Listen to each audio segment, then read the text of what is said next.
still suffering. But at least today I will have a go at the Jester RR, because one of you champs did request a video about this car. And I think it's worth its own video, because it's a good car.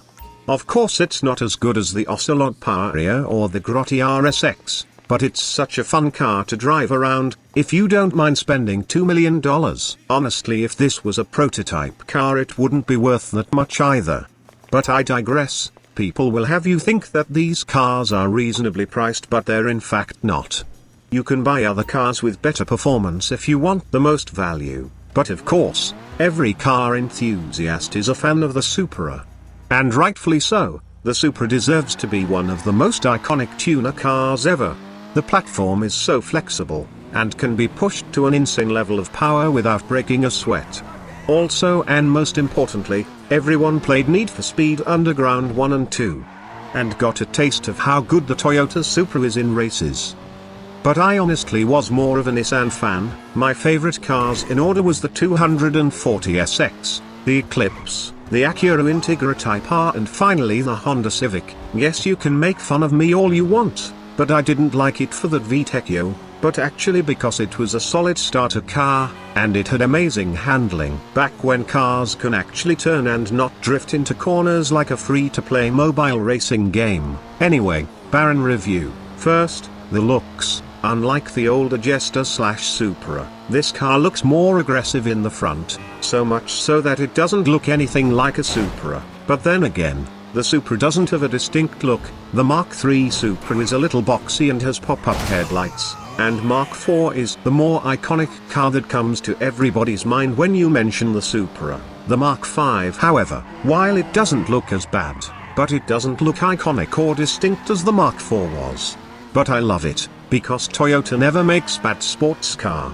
It's just not my favorite Toyota. As to what is my favorite Toyota, however, find out in the next video. Second, performance. Back when the DLC was released a couple of weeks ago, this car was the second best car you can use in the new tuner races. But that's not even slightly important because the Calico exists. That's a topic for another video. Third, and most importantly, the bank. At almost $2 million, I straight up not recommend buying this car at all.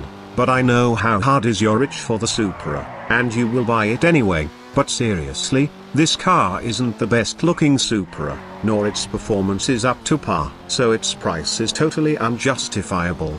Now that I think about it, I want to go back to online and sell the damn thing and buy the new Comet S2 instead.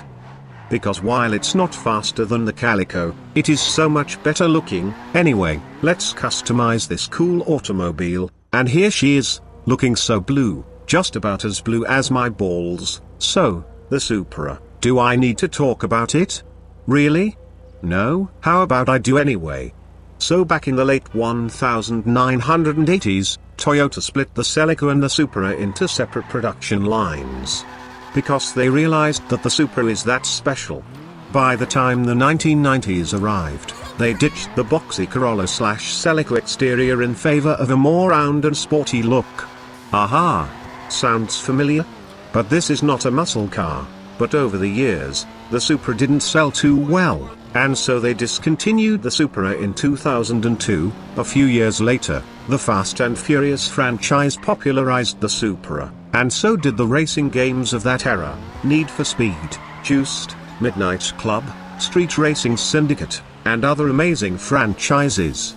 And over the years, because of how good the engine and the car is, the drag racing community tuned the car and pushed it to its absolute limits, and broke several world records with it. All of that resulted in some cars like the Supra, the Skyline R34, the Acura NSX, and the Integra Type R, to jump up exponentially in demand.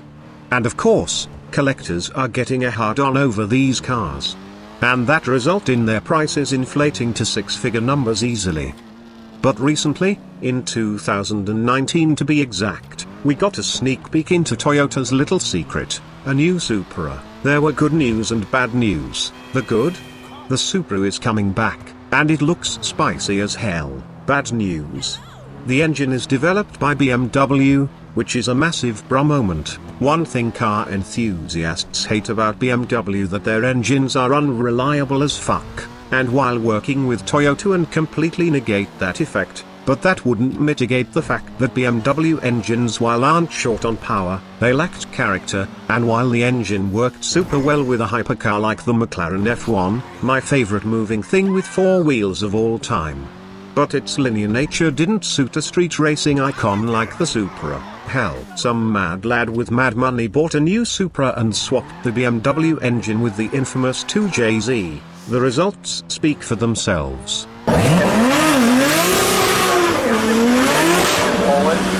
But now that the Supra is back in action, there is still hope that they might come out with something spicy before the inevitable hybrid/electric invasion, but I'm not going to hold my breath. That's all from me. Next video will be about yet another Toyota vehicle, which can only be described as a double masterpiece, not only for the car enthusiast, but for the anime enthusiasts as well. Thank you for watching. Don't forget to like and subscribe to my channel. I want to reach 1000 subscribers before the end of this year, so I can make a spicy surprise for you.